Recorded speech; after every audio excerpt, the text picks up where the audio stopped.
Jim Ritchie was coming to La Ie, I thought, you know, they've seen a lot of Howleys come and go.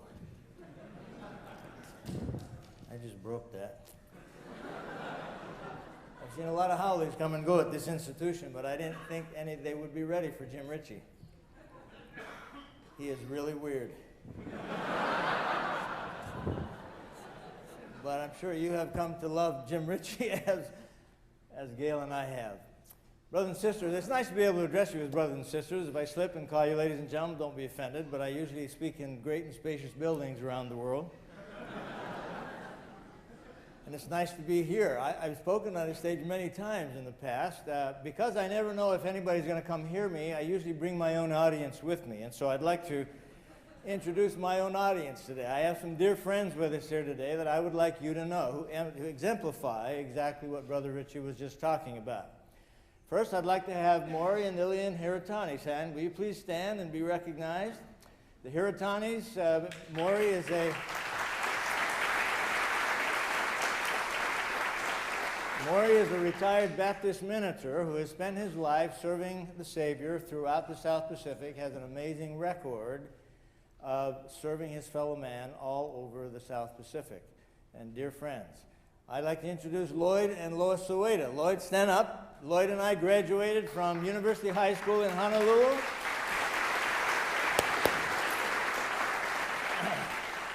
Actually, tomorrow night, Lloyd and I are going to be planning our 50th anniversary for the University High School. I grew up here in Honolulu, and so this is kind of home for me. And Lloyd is a gifted architect, built another business. Jim, he built an amazing business. He probably built half the buildings in the islands. And he's also very weird. I'd like to introduce Al Harrington. Al, would you please stand? Al and I go back 100 years. Al Harrington, you'll remember Al. He was the Hawaiian cop on Hawaii Five-0. And every time Jack Lord would say, "Book 'em, Ben," he would mumble under his breath, "Book 'em yourself." Isn't that true? He played football at Punahou, and just an amazing career. I mean, when he and Don Ho were in Waikiki together, everybody went to see Al and didn't go to see Don Ho. It was kind of fun. And then, of course, my sweet wife Gail is with me, and if you stand, sweetheart, and let's say you can see my wife Gail.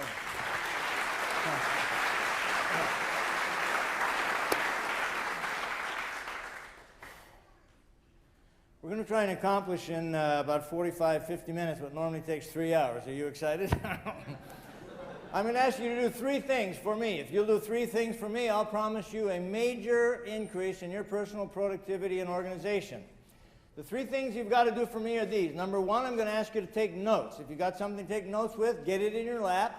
If you don't have anything to take notes, shame on you.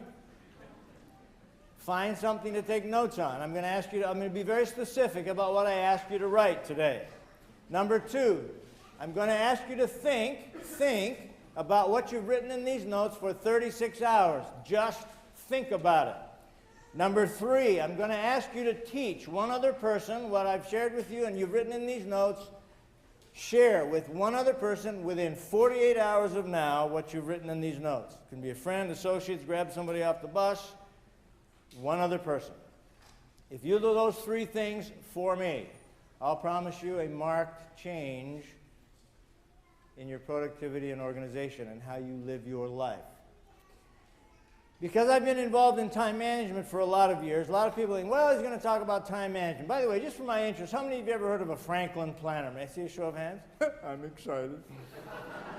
You might be interested to know that the Franklin planner is now being referred to in Utah as the only true book. It's a joke. Because I've been involved in time management. Over the last 28 years, I've had over 1,000 people approach me, and I am not jesting, brothers and sisters, over 1,000 people come up to me before or after a speech, and they always lower their voice, and they look around to make sure nobody's listening, and then they say, Hyrum, I wish I lived 100 years ago when they had more time. Really. How much more time did they have 100 years ago? Oh, they had a lot more time. You know what the only difference is between 100 years ago and now? We have more options than they had. Why do we have more options? Because we do stuff faster. That's why we are into speed. If my grandfather missed a train, no big deal, 24 hours, catch another train. If my father missed an airplane, no big deal, 5 hours, catch another airplane. If I miss one section of a revolving door, I go nuts. And so do you. And why do we do that? Because we're into speed, that's why. Would you tolerate the speed of a PC 15 years ago today?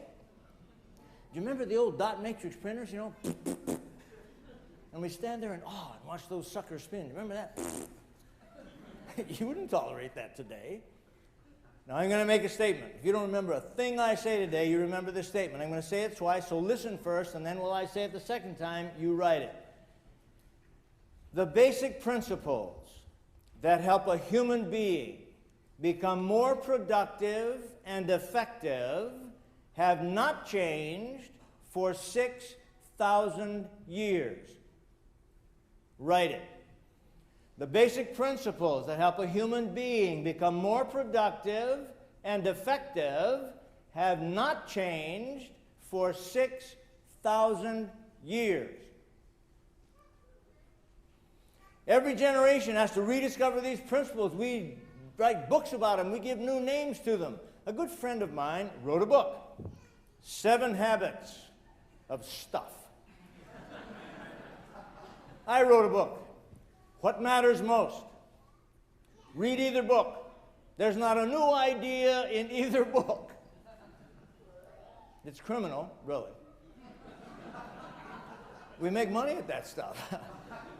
How many of you have ever heard of the book, 7 Habits of Highly Effective People? Do you know what one of the 7 habits of highly effective people is? This is a little heavy for Thursday morning, but here comes one of the 7 habits of highly effective people. Hold on to your seats, folks. Be proactive. Oh. Wow. That's got to be 21st century, right? 6,000-year-old idea. You want to hear another one? 2 of the 7 habits on the same morning. This will blow your circuits, folks. Here comes another one of the 7 habits. First things first. Oh.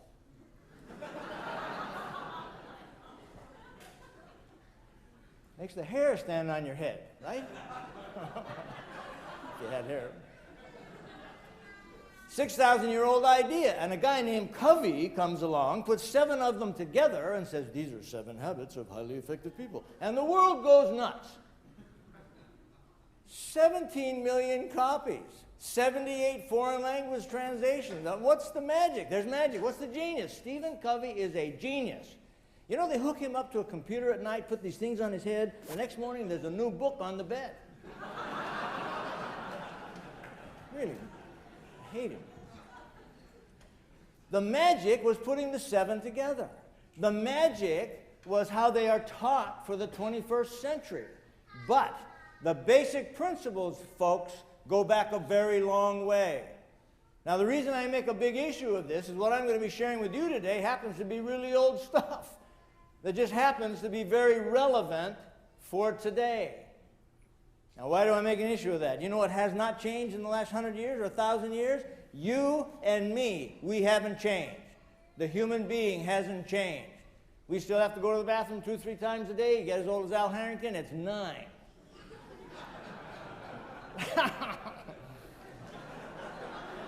We still put our pants on one leg at a time. Now, what has changed? The environment is changing. The tools with which we implement these principles are changing at warp speed. But the basic principles, folks, go back a long way. That's why the scriptures are still very relevant. I was on an airplane a long time ago, and I started making a list. I said, you know, I wonder, what was Christ like? And I decided to make a list of the characteristics, the attributes that made up the man Jesus Christ. And I started making a list. It took me several plane rides, I discovered. I ended up with 92 words describing the man Jesus Christ. 92. Now, the first emotion I had when I looked at all 92 is I went into a pretty steep depression. Because if I've got to do that, there's no way. But, 92. And then as I looked at them even more, I was teaching a priest quorum then, young men, and so we studied this 92 list for a year. And they started to break down into 10 really interesting groups. And I decided to call these groups the 10 dimensions of greatness. And I want to share some of these with you today. We may only get to 7. If we get to 7, it's because Steve Covey put 7 on my brain. I'm going to get as many as we can, but I'm going to just share a couple of these with you, and I'm going to ask you to think about them, internalize them, and I will tell you, if you can internalize them, the impact they'll have on your personal life will be stunning. If you bring these same concepts into running a new business, and I will tell you that any business is going to succeed, better have these things as part of the culture in the business, or it will not succeed. I believe that with all my heart. So let's decide what these are. The 10 dimensions of greatness. Number 1, will you write the word loving? Loving. There are 3 basic emotions, brothers and sisters, that we function under. On any given time during the day, we are functioning under one of 3 basic emotions. These emotions are hierarchical in nature. In this group, I can call them telestial, terrestrial, and celestial. I want you to write these levels of emotion down. Understand as you write these emotions down that whatever you do in any given day is done under one of these 3 motivations. That's what makes us function. We're going to start at the telestial level. The lowest emotion that motivates activity in our lives is the emotion of fear. Fear. The feeling that surfaces at the fear level, the feelings are, I have to do this. So the emotion is fear. The feelings are, I have to do this. Some of you show up at school each day out of fear. If I don't come to school, I won't get my grades, I'll flunk out, all that's bad, I have to go, so I go. Some of us go to work in the morning out of fear. If I don't go to work, I won't get paid, family will starve, all that. Drag myself to work. Some of us take our wives to dinner out of fear. If I don't take my wife to dinner, things get ugly at my house, so 2-3 times a year we go to dinner. I have to do it. Fear is a great motivator. The next emotion that motivates activity, the terrestrial emotion that motivates activity, is the emotion of duty, responsibility. The feelings that surface at this level are, I ought to. I ought to. What were the feelings at fear? I have to. We're now still doing the job, but we're doing it for a little better reason. Some of you show up at school each day because you ought to. You're expected to show up. You're paying the tuition, I ought to go, so I go. Some of us go to work out of duty. It's my responsibility. I've been raised with the ethic that I give a full day's effort for a full day's pay. Ought to do it, go. Some of us take our spouses to dinner out of duty. My wife takes care of my children. Really ought to do that. So 5-6 times a year we go to dinner. The third, the highest emotion that motivates activity in our lives is the emotion of love. What are the feelings at love? I have to at fear, I ought to at duty. What? Love. I want to. I want to do this. Some of you show up at school in the morning because you want to. You can't wait to get here and see how screwed up the professors are. You can't wait to get here.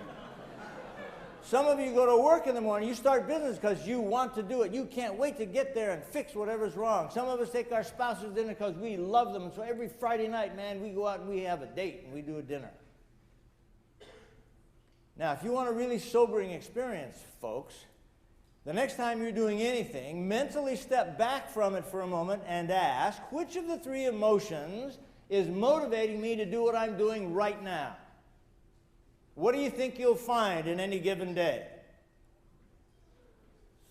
All 3, right?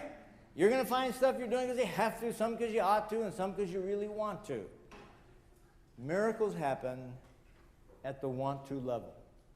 Jim Ritchie didn't come down here because he had to or he ought to. He came down here because he wanted to. He's been all over the world doing stuff. Africa, everywhere. It's amazing. It's strange.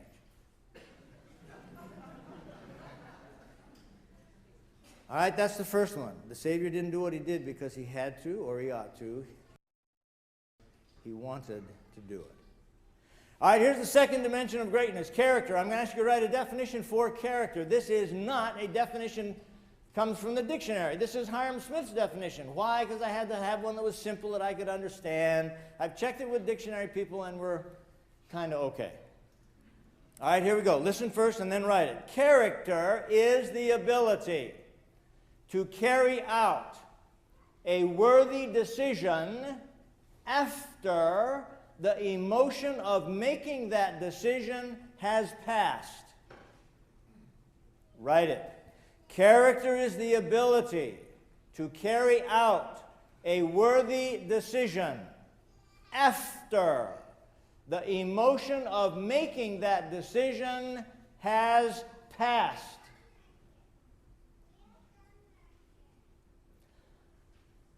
A lot of years ago, Kent Millington, remember this, I was at ADP. I had a little ceremony I went through every morning, and this was in Portland, Oregon, by the way, Kent. Where's Kent? Kent and I go back to the Civil War, too. I had a little ceremony every morning about 9:30. I'd walk down 2 corridors into a wonderful lunchroom where I would pay homage to a shrine every day. It was a candy bar machine. I'd slip a quarter into a little slot and retrieve a Heath candy bar. Have you ever had a Heath candy bar? They are wonderful. In fact, you know they just came out with a soft one? I'd take them with a needle if I could. On one occasion, I was standing in front of my shrine, about to get my daily fix of chocolate. 2 fellows sitting across the room, obviously thinking I could not hear. One of them said to the other, "Hyrum is getting porky, isn't he?" I froze in midair with my quarter, looked over to see who it was, put my quarter in the pocket. I could have fired both of them, and I stormed out of the lunchroom. Now, you need to understand, at that point, I weighed 230 pounds. That's 40 pounds too many for me. My wife had been on me for 2 years to get rid of the weight. Now, you need to understand, my wife is a marvelous athlete. She held the broad jump record at BYU Provo for 9 years, played on the traveling basketball, volleyball, and basketball team. She is in great shape all the time. Drives me nuts. In fact, I was a mission president in Ventura, California for 3 years. Every Monday we would play basketball with our staff. They would choose her first. That's really not funny. Picked up the phone, called my wife. This time, I'm going to lose the weight. I was emotionally involved. How long do you think that commitment lasted? 4 hours. What happens in 4 hours when you make a commitment like that? You get hungry. That's what happens. And you find yourself sitting on the third shelf of the refrigerator eating everything you can get your hands on. Character, simply stated, is doing what you say you're going to do. Let me tell you something, folks. If you could get a reputation for that, you can write your own ticket in the corporate world. 1/3 of every commitment made in corporate America either doesn't happen at all or does not happen on time. People of character write their own ticket. Did Christ do what he said he was going to do when he came here? Was it difficult? Yeah. All right, the next dimension. Will you write the words abundance mentality? Oh, this is a big one. Abundance mentality. Brothers and sisters, there are 2 mentalities alive and well on the planet today. One is the abundance mentality, which suggests there's plenty on the planet for everybody, therefore I can share what I have. The antithesis of that is the scarcity mentality, which says there's not enough on the planet for everybody, therefore I've got to grab what I can and hold on to it. Which mentality do you think is more prevalent on the planet? Abundance or scarcity? Yeah, unfortunately that's true. I was asked to speak at a convention in Denver, Colorado a lot of years ago, and I went over and the guy it was his company, big company, and it was an evening speech. He picked me up at the airport in the most amazing car. I don't know what kind of car it was, but there are 2 big R's on the front, a big eagle. Got in this amazing car, drove me to his house for dinner. We drove into this neighborhood, whoa, posh neighborhood. We drove up to a gate. 30-foot gate. He pushed a button in his car. Gate opens. We drive up a quarter of a mile tree-lined driveway in front of the largest house I have ever seen. It looked like the Ritz-Carlton in Laguna Niguel. $8 million house. How do I know that? He told me. $8 million. He takes me on a tour of his house. $3.5 million worth of art in his house. How did I know that? He told me. There were price tags hanging from some of the paintings. Well, we had dinner. I spoke in his convention. He took me back to the airport. On the way back home that night, on the airplane, I had two very interesting, seemingly opposing feelings. The first feeling was, gee, I wonder if he could get by on a $2 million house or a $2.5 million house and do something with the difference that mattered. And then the second emotion that came screaming in on me was, but you know what? I would defend his right to have that $8 million house with my life. Why? That's what America is all about, right? And then I had the big aha. Do you know what an aha is? It's the highest form of a buffo. Do you know what a buffo is? It's a blinding flash of the obvious.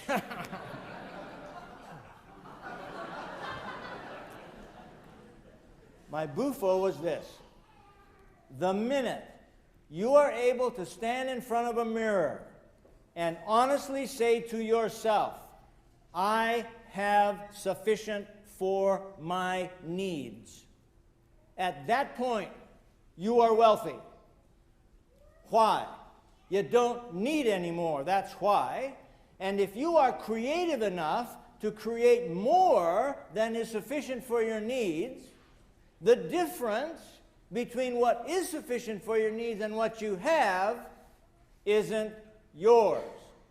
It's a stewardship that you have been given to do something on the planet with that matters. Whoo, I got excited about that. So I started giving talks about the abundance mentality all over the world. You know what? Stand in front of a mirror, decide you got enough.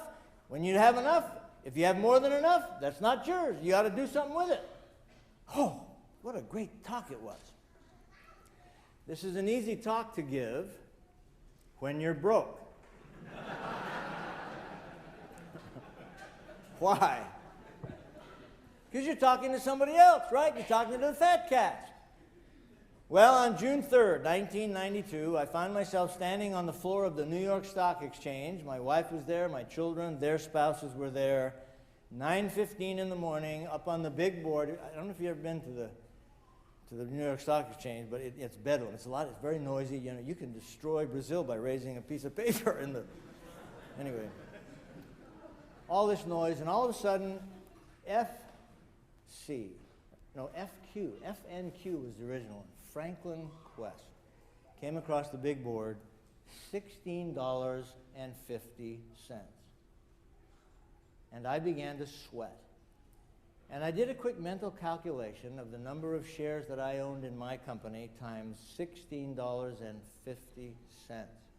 And I began to sweat some more. And then a little voice in the back of my head said, well, Smith, are you going to put your money where your mouth has been?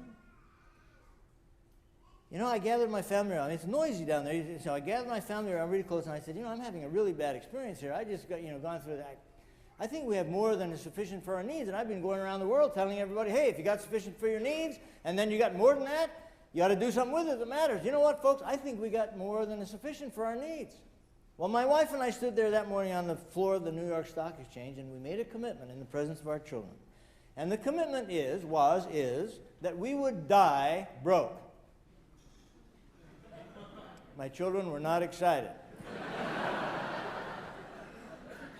But we decided to test the principle. There's a wonderful scripture that says, cast your bread on the water and it comes back tenfold. Let me tell you something, folks. That is not there as fodder for a good talk in sacrament meeting. That's a natural law of the universe. And so we decided to test the principle. And so we decided to die broke. thanks to BYU and a little arts facility in southern Utah, we have till August to live.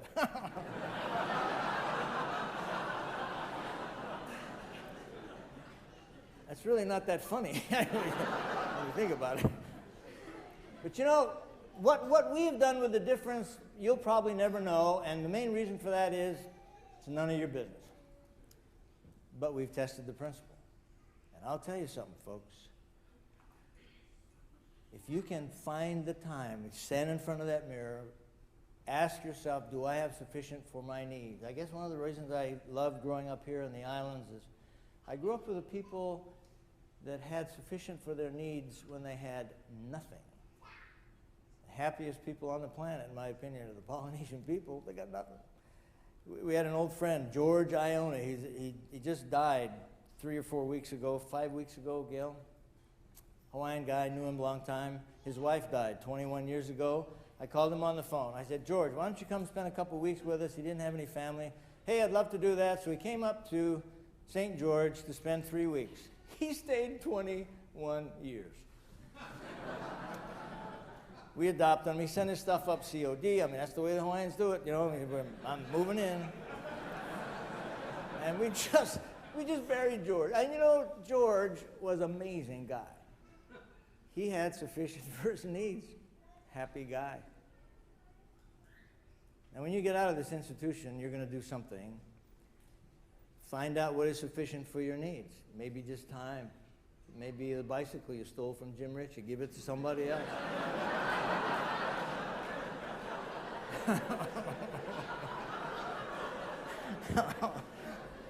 It's in my trunk, by the way. I have it in my trunk.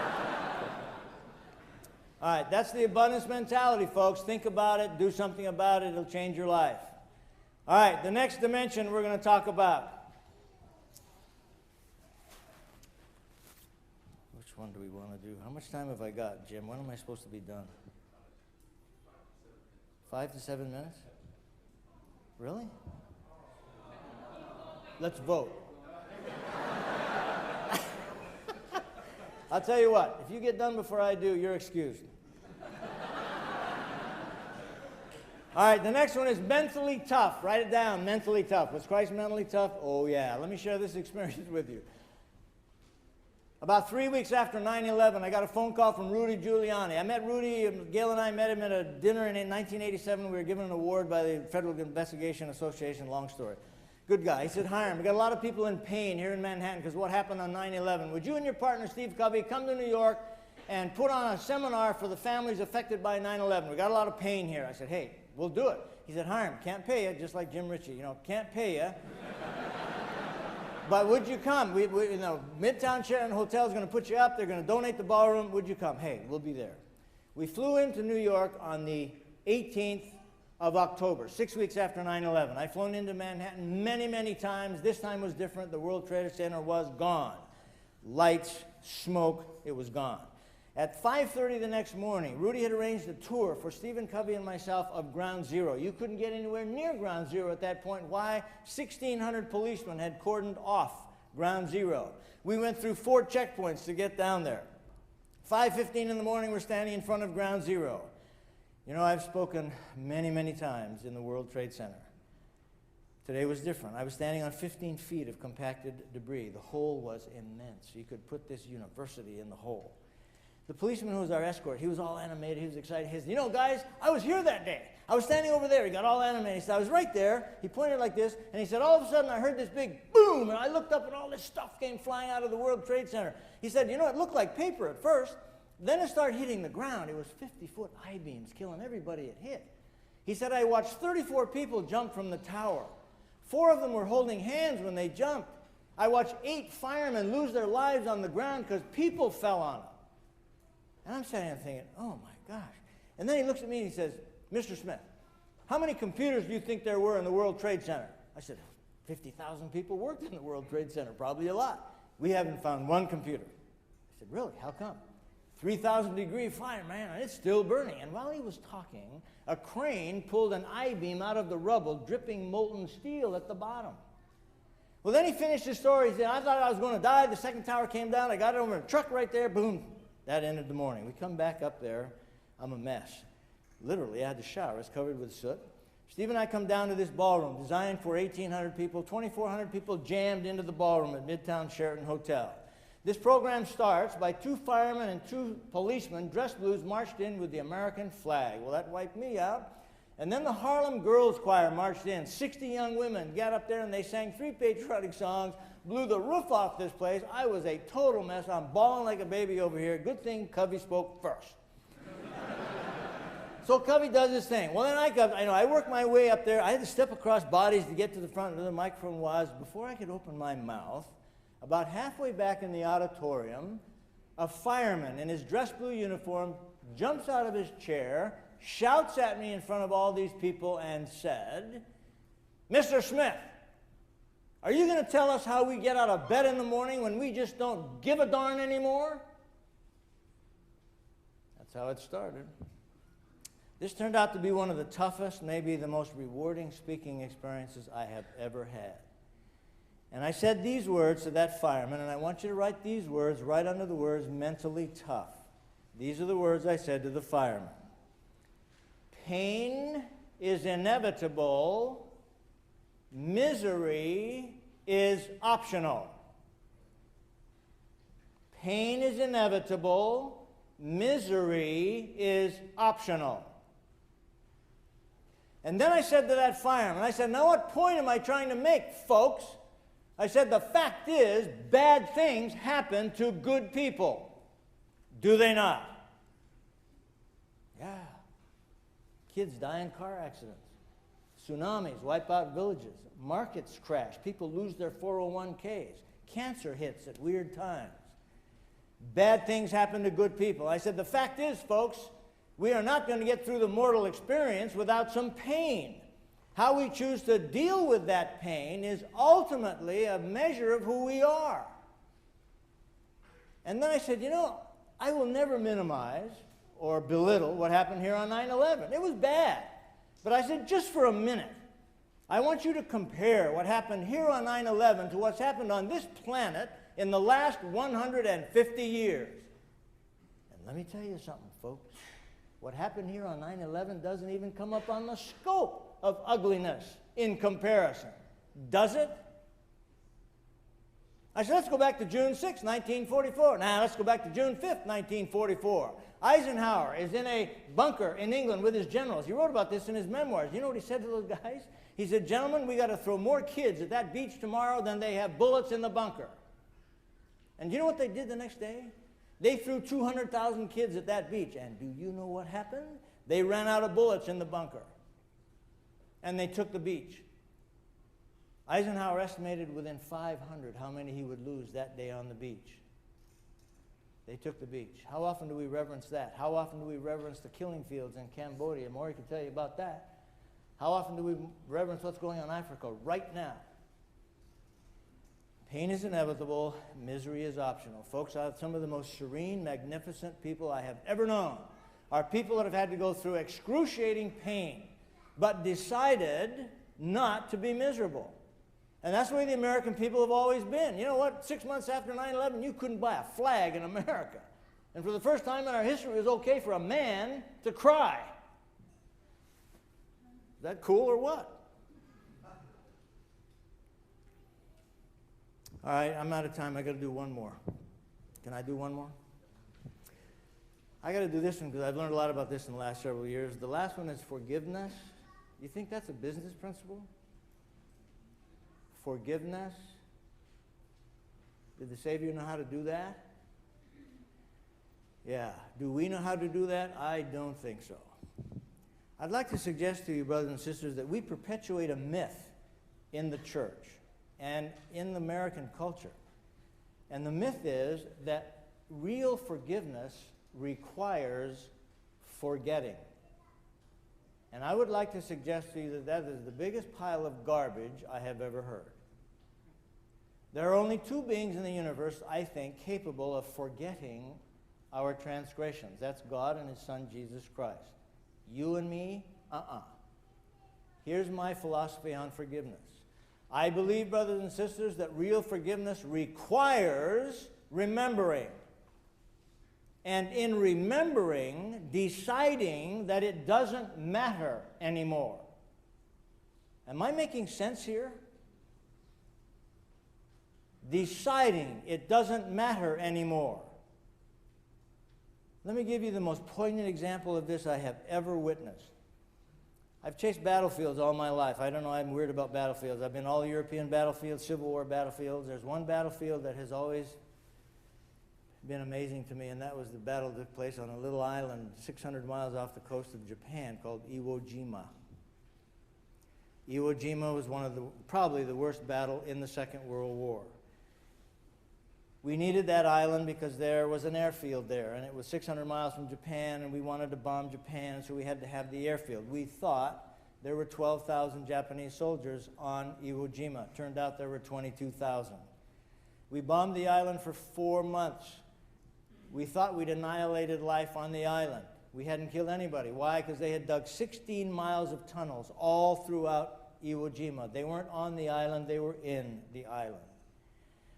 On 19 February 1945, 800 Navy ships surrounded Iwo Jima. A battle that was supposed to take 4 days took 36 days. Colonel what was it? His name's not coming to me. It'll come in a minute. The Japanese, Kurobayashi. Colonel Bayachi had studied Normandy. He said, you know what? We're not going to shoot at them as they come in on the beach. We're going to wait till they get on the beach. And so he targeted every square inch of that island with his artillery, with his mortar fire, with his machine guns, automatic weapons. He waited for 2 hours. The Marines clogged the beach. The Marines were excited. Hey, they're all dead. This is going to be a cakewalk. And then, 2 hours on the island, the Japanese opened fire. In the next 36 hours, 2,500 Marines were slaughtered. At the end of the battle, they raised the flag on Mount Suribachi in the 4th day. That's the famous flag raising. 3 of those guys died in the weeks following that. 36 days later, 6,850 Marines were dead, 20,000 Marines were seriously wounded, 21,000 Japanese soldiers had been killed. The last Japanese soldier did not surrender on Iwo Jima until 1949, 4 years after the war. We had to torch them out of the tunnels in the end. It was a horrible, horrible war, battle. 25 years later, somebody got the idea, why don't we have a reunion for the guys who fought on Iwo Jima? 1970.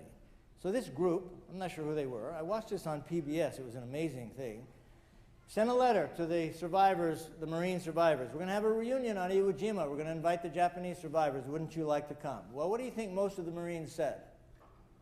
You got to be smoking something, Jack. I ain't going back to Iwo Jima.